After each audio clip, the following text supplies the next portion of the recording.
Tu es vraiment le sauveur du monde, Seigneur. Donne-moi de l'eau vive, que je n'ai plus soif.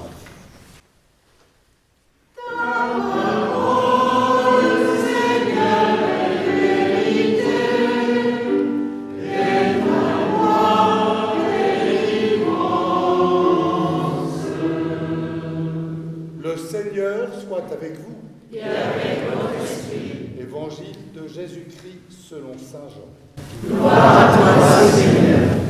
En ce temps-là, Jésus arriva à une ville de Samarie appelée Sychar, près du terrain que Jacob avait donné à son fils Joseph. Là se trouvait le puits de Jacob. Jésus, fatigué par la route, était donc assis près de la source. C'était environ la 6e heure, près de midi. Arrive une femme de Samarie qui venait puiser de l'eau.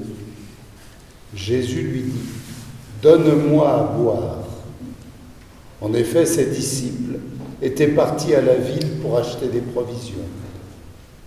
La Samaritaine lui dit « Comment, toi, un Juif, tu me demandes à boire, à moi, une Samaritaine ?» En effet, les Juifs ne fréquentent pas les Samaritains. Jésus lui répondit « Si tu savais le don de Dieu, et qui est celui qui te dit « Donne-moi à boire », c'est toi qui lui aurais demandé, et il t'aurait donné de l'eau vive. Elle lui dit « Seigneur, tu n'as rien pour puiser, et le puits est profond. D'où as-tu donc cette eau vive ? Serais-tu plus grand que notre père Jacob, qui nous a donné ce puits, et qui en a bu lui-même avec ses fils et ses bêtes ?» Jésus lui répondit « Quiconque boit de cette eau aura de nouveau soif. Mais celui qui boira de l'eau que moi je lui donnerai n'aura plus jamais soif. Et l'eau que je lui donnerai deviendra en lui une source d'eau jaillissant pour la vie éternelle. » La femme lui dit « Seigneur, donne-moi de cette eau que je n'ai plus soif et que je n'ai plus à venir ici pour puiser. » Jésus lui dit « Va, appelle ton mari et reviens. » La femme répliqua « Je n'ai pas de mari. » Jésus reprit « Tu as raison de dire que tu n'as pas de mari. Des maris, tu en as eu 5, et celui que tu as maintenant n'est pas ton mari. Là, tu dis vrai. » La femme lui dit « Seigneur, je vois que tu es un prophète. » Eh bien, nos pères ont adoré sur la montagne qui est là, et vous les Juifs vous dites que le lieu où il faut adorer est à Jérusalem. Jésus lui dit « Femme, crois-moi, l'heure vient, vous n'aurez plus sur cette montagne ni à Jérusalem pour adorer le Père. Vous adorez ce que vous ne connaissez pas. Nous adorons ce que nous connaissons, car le salut vient des Juifs. Mais l'heure vient, et c'est maintenant, où les vrais adorateurs adoreront le Père en esprit et en vérité. Tels sont les adorateurs que recherche le Père. Dieu est esprit, et ceux qui l'adorent, c'est en esprit et vérité qu'ils doivent l'adorer. La femme lui dit « Je sais qu'il vient le Messie, et celui qu'on appelle le Christ. Quand il viendra, c'est lui qui nous fera connaître toutes choses. » Jésus lui dit « Je le suis, moi qui te parle. » À ce moment-là, ses disciples arrivèrent. Ils étaient surpris de le voir parler avec une femme. Pourtant, aucun ne lui dit « Que cherches-tu » ou bien « Pourquoi parles-tu avec elle ?» La femme, laissant là sa cruche, revint à la ville et dit aux gens « Venez voir un homme qui m'a dit tout ce que je fais. Ne serait-il pas le Christ ?» Ils sortirent de la ville, et il se dirigeait vers lui. Entre-temps, les disciples l'appelaient. « Rabbi, viens manger !» Mais il répondit, « Pour moi, j'ai de quoi manger. C'est une nourriture que vous ne connaissez pas. » Les disciples se disaient entre eux, « Quelqu'un lui aurait-il apporté à manger ?» Jésus leur dit, « Ma nourriture, c'est de faire la volonté de celui qui m'a envoyé et d'accomplir son œuvre. Ne dites-vous pas, encore 4 mois et ce sera la moisson. Et moi je vous dis, levez les yeux, regardez les champs déjà dorés pour la moisson. Dès maintenant, le moissonneur reçoit son salaire, il récolte du fruit pour la vie éternelle, si bien que le semeur se réjouit en même temps que le moissonneur. Il est bien vrai le dicton, l'un sème, l'autre moissonne. Je vous ai envoyé moissonner ce qui ne vous a coûté aucun effort. D'autres ont fait l'effort et vous en avez bénéficié. Beaucoup de Samaritains de cette ville crurent en Jésus à cause de la parole de la femme qui rendait ce témoignage. Il m'a dit tout ce que j'ai fait. Lorsqu'ils arrivèrent auprès de lui, ils l'invitèrent à demeurer chez eux. Il y demeura 2 jours. Ils furent encore beaucoup plus nombreux à croire à cause de sa parole à lui. Et il disait à la femme, « Ce n'est plus à cause de ce que tu nous as dit que nous croyons. Nous-mêmes, nous l'avons entendu. Et nous savons que c'est vraiment lui, le Sauveur du monde. » Acclamons la parole de Dieu. Louange à toi, Seigneur Jésus.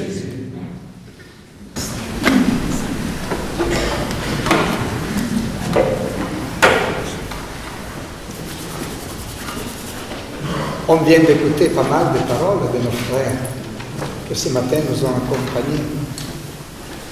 Et on écoute maintenant tous ensemble la parole de Dieu, c'est-à-dire le Christ. L'évangile est clair. Et long, bien sûr, cette page, mais est clair.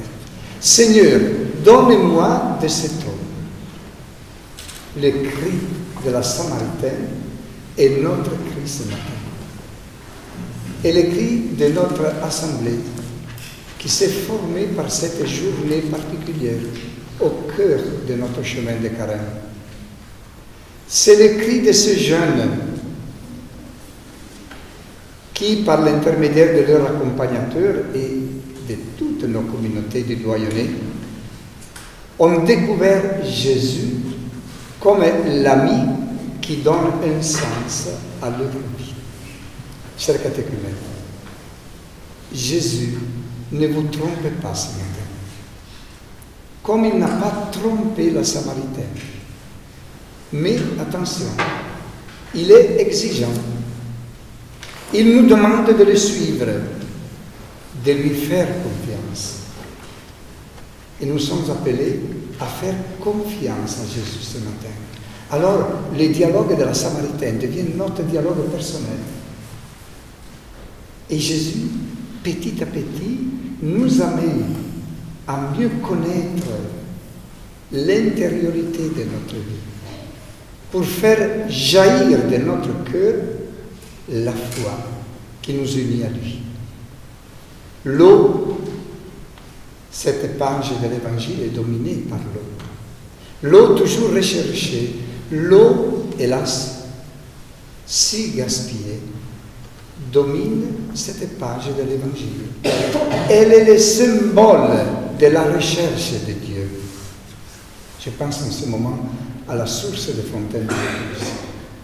Et vous le savez bien parce qu'on a cette expérience.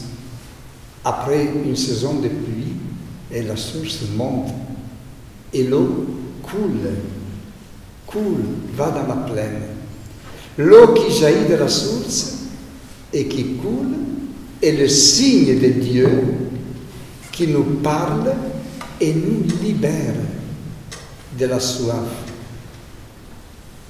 Il faudrait passer une journée dans le désert pour apprendre comment l'eau est précieuse. Nous vivons dans le désert de notre société. Regardez, ça suffit de venir aux infos du soir. L'indifférence, la violence, les guerres sont là sous nos yeux. C'est le désert de la société d'aujourd'hui. Et bien que l'eau qui est le Christ puisse vraiment couler, pas seulement dans nos cœurs, mais puisse rejoindre le chemin de toute l'humanité. C'est ce que nous demandons, en obéissant aussi à l'appel du Pape, qui nous demande d'intensifier notre prière pour la paix. On a dit au début de cette Eucharistie, mais on l'a dit aussi dans le programme, qui a lieu maintenant est le scrutin, si vous voulez, le premier scrutin des catéchumènes que l'archevêque a appelé le jour de l'appel décisif. C'est le chemin de l'Église. Scrutin, peut-être qu'il ne dit rien ce terme. Tout simplement, ça suffit de penser à scruter, discerner. Moi, en réfléchissant sur ce moment de partage dans la prière, j'ai pensé à la torche et de notre portable. On a besoin, surtout quand on est dans le noir, on ne voit plus rien. Et la torche nous permet d'avancer. Si vous voulez, c'est un petit peu comme le scanner. Quand on a besoin, et le scanner va prendre en considération notre personne. Eh bien, si vous voulez, chers catéchumènes, ce premier scrutin est le scanner de votre cœur, de votre intelligence, de votre mémoire. On pourrait dire que, vraiment, le scrutin a un double but. C'est l'Église qui nous le rappelle. Je l'ai dit parce qu'on peut mieux comprendre le sens de ce que nous ferons tout à l'heure.